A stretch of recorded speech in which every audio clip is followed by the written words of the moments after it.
of most frequent element. Okay, இப்போ the frequency of element is the number of times it occurs in array. Frequency என்னன்னா ஒரு element எத்தனை தடவை அந்த அரேல வந்திருக்கோ that is the frequency of that element. So நமக்கு என்ன கொடுத்துருக்காங்கன்னா ஒரு இண்டிஜுவல் அரே கொடுத்துருக்காங்க, அப்புறம் கேன்னு ஒரு நம்பர் கொடுத்துருக்காங்க. நம்ம என்ன பண்ணலான்னா in one operation you can choose an index in the nums. இதில் ஏதாவது ஒரு இண்டெக்ஸ் சூஸ் பண்ணி and increment the element by 1.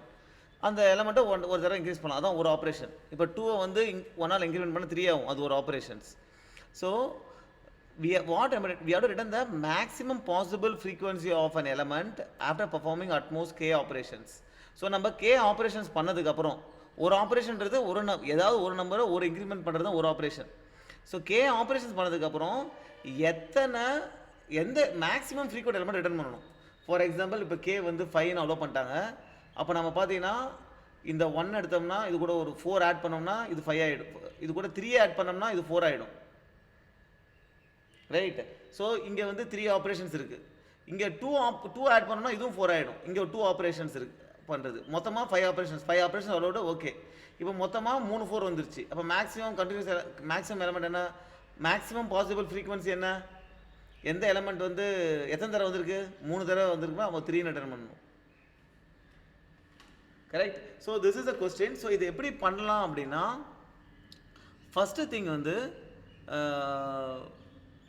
we don't question வந்து இது சார்ட்னு கொடுக்கல. ஸோ நம்ம என்ன பண்ணுறோம்னா முதல்ல சார்ட் பண்ணிக்கிறோம். ஃபார் எக்ஸாம்பிள் நம்பர் வந்து 1 3 8 13 அப்படி இருக்குது அப்படின்னா 4 13 இருக்குன்னா இதை சார்ட் பண்ணிக்கிறோம். இதை சார்ட் பண்ணால் சார்ட்டடாக வந்துடும். ஸோ சார்ட் பண்ணுறதுக்கு ஃபஸ்ட்டு இது ஓகே. ஸோ சார்ட் பண்ணியாச்சு. இப்போ சார்ட் பண்ணதுக்கப்புறம் நம்ம என்ன பண்ணுறோம்னா லெஃப்ட் வச்சுக்கிறோம், ரைட் வந்து இங்கேருந்து மூவ் ஆகிட்டே இருக்குது. ஓகே, பேசிக்காக இந்த சம்மெல்லாம் ஆட் பண்ணிட்டே வரும். ஓகே, இப்போ நமக்கு வந்து என்ன வரணும், எத்தனை ஆப்ரேஷன் பண்ணலாம், கே ஆப்ரேஷன் பண்ணலாம். ஓகே, அப்போ கே ஆட் பண்ணிக்கலாம் கரெக்டாக. கே அப்போ 5 நம்பர் ஆட் பண்ணலாம். இப்போ இது எல்லாத்தோட சம் என்னது, 12 + 1 13. ஓகே, ஸோ இது எல்லாத்தோட சம் இது. இப்போ நான் இந்த நம்பரை எப்போ நான் வந்து லெஃப்ட்டை நவுத்தணும்னா இந்த நம்பர் இருக்குல்ல, ஓகே, இந்த நம்பர் வந்து மீதி இருக்கிற நம்பர்லாம் இருக்குல்ல, இங்கே வந்துட்டோம் நம்ம. இது எல்லாத்தையும் 8 ஆகணும். என்ன அர்த்தம், டோட்டல் சம் என்ன வரும், 24, which is இந்த நம்பர் இன்டூ இந்த லென்த், கரெக்டா. that is what is here. அந்த number into total length 8 into இந்த டோட்டல் லென்த், அது என்ன 24. இந்த இப்போ நான் கே ஆப்ரேஷன்ஸ்குள்ளார இதை 24 மாற்ற முடியுமான்னு எப்படி செக் பண்ணுறது, இந்த டோட்டல் சம் ப்ளஸ் கே. ஏன்னா அப்போ அந்த ஆப்ரேஷனை 24 மாற்ற முடியுமா அப்படின்றது, அப்படி மாற்ற முடியாது. இது வந்து 24 வந்து அதிகமாக இருக்குன்னா என்ன பண்ணணும், நான் லெஃப்ட்டை மூவ் பண்ணணும். லெஃப்ட்டை மூவ் பண்ணும்போது என் டோட்டல் சம்மில் அந்த லெஃப்ட் பாயிண்டர் மைனஸ் பண்ணணும். அது வர வரைக்கும் நான் லெஃப்ட்டை மூவ் பண்ணிகிட்டே வரணும், கரெக்டா.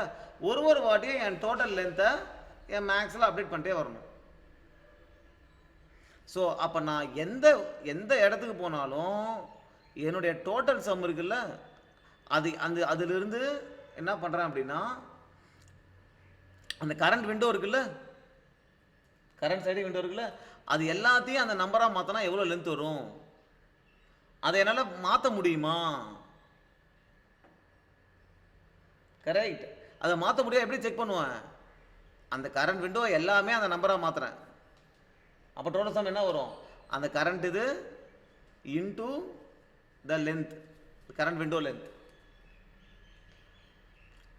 அது அப்போ கரண்ட் டோட்டல் சம் இருக்குல்ல ப்ளஸ் கேக்கு விட அதிகமாக இருந்துச்சுன்னா மாற்ற முடியாது, கம்மியாக இருந்துச்சுன்னா மாற்ற முடியும். ஸோ அப்படி அதிகமாக இருந்துச்சு அப்படின்னா என்ன பண்ணி ஆகணும், எல்லாம் இன்க்ரீஸ் பண்ணி ஆகணும். எல்லாம் இன்க்ரீஸ் பண்ணும்போது டோட்டல் லென்த்தில் அந்த எல்லாம் வந்து மைனஸ் பண்ணிக்கணும். Okay, so that is how it is. all the test case வந்து passed. ஓகே, ஸோ இப்போ பார்த்தீங்கன்னா இந்த இடத்துல ரைட் நம்ம என்ன பண்ணுறோம்னா இங்கே லெஃப்ட் இருக்குது, இங்கே வந்து ரைட்டை மூவ் பண்ணிட்டு வரோம். ரைட்டா? இப்போ இதையும் நான் வந்து 2ஆ மாற்றணும். அப்போ என்ன ஆகும்? டோட்டல் லென்த் என்ன இருக்கும்? இந்த 2 இன்ட்டு இந்த லென்த், கரெக்டா? விச் இஸ் இந்த 2 வேல்யூ, இந்த 2 இன்ட்டு த டோட்டல் லென்த் என்னது 2, விச் இஸ் 4. ஸோ எல்லாத்தையுமே 2ஆ மாற்றணும்னா இதான சம்மு, 2 + 2 சம். ஓகே, இப்போ இதோட டோட்டல் ஆக்சுவல் வேல்யூ என்ன ஆட் பண்ணால் 3. நான் வந்து என்ன பண்ணலாம்? k டைம்ஸ் இன்க்ரீஸ் பண்ணலாம். ஸோ இந்த டோட்டலோடைய நான் k டைம்ஸ் இன்க்ரீஸ் பண்ணுறேன்னு வச்சுக்கோ, விச் இஸ் 8. அப்போ அலோடு அர்த்தம், ரைட்டா? ரைட். இதுவே வந்து இப்போ ஃபார் எக்ஸாம்பிள் இது வந்து k வந்து நீ 2 டைம்ஸாக இன்க்ரீஸ் பண்ணலான்னு வச்சுக்கோ. ஃபார் எக்ஸாம்பிள் 2 டைம்ஸாக இன்க்ரீஸ் பண்ணலாம். அப்போ இங்கே வந்து பார்த்தீங்கன்னா k வந்து இப்போ என்ன எத்தனை, பட் இங்கேருந்து டோட்டல் லென்த் 2 டைம்ஸ் இன்க்ரீஸ் பண்ணால் என்ன பண்ணலாம்? இது டோட்டல் லென்த் என்ன 3. 2 டைம்ஸ் இன்க்ரீஸ் பண்ணலாம்னா மேக்ஸிமம் 5 வரைக்கும் கொண்டு வரலாம். ஸோ 3 2 டைம்ஸ் 5 வரைக்கும் கொண்டு வரலாம். அப்போ இங்கே இருந்து நீ எல்லாமே 2ஆக மாற்றினாலே டோட்டல் லென்த் 4 தான். இது மேக்ஸிமம் நீ 5 வரைக்கும் கொண்டு வரலாம். அப்போ நீ மாற்றலான்னு அர்த்தம், கரெக்டா? இப்போ இங்கே வந்துட்ட, இப்போ k என்ன 2, இப்போ டோட்டல் லென்த் என்ன 7. எல்லாத்தையும் 4ஆக மாற்றினா லென்த் என்ன? எல்லாத்தையும் 4ஆக மாற்றினா சம் வந்து 12. நீ என்ன ஆட் பண்ணலாம் எக்ஸ்ட்ராவா? 2 தான் ஆட் பண்ணலாம். இப்போ 7 + 2 பண்ணினா இவ்வளோ தான் வரணும், ஆனால் உனக்கு 12 வந்துருச்சு. அப்போ நீ மாற்ற முடியாதுன்னு அர்த்தம், இன்க்ரீஸ் பண்ண முடியாதுன்னு அர்த்தம். அப்போ நீ என்ன பண்ணணும்? லெஃப்டை நவுத்திக்கணும். லெஃப்டை நவுத்திட்டேன்னு வச்சுக்கியேன், இங்கே வந்துருச்சா? இப்போ என்ன டோட்டல் லென்த்து? இதை மைனஸ் பண்ணியிருப்பேன். Total length 6. உன்னுடைய லென்த் என்ன வரும்? எல்லாத்தையும் 4ஆக மாற்றினா 4 + 4 8. 6 + 2 பண்ணால் 8 வந்துடுதா? அப்போ மாற்ற முடியும்னு அர்த்தம். அப்போ இந்த லென்த் என்ன? அதை போய் அப்டேட் பண்ணிடணும். ஓகே, ஸோ இதோட டைம் காம்ப்ளெக்சிட்டி சார்ட் பண்ணுறதுனால it is n log n.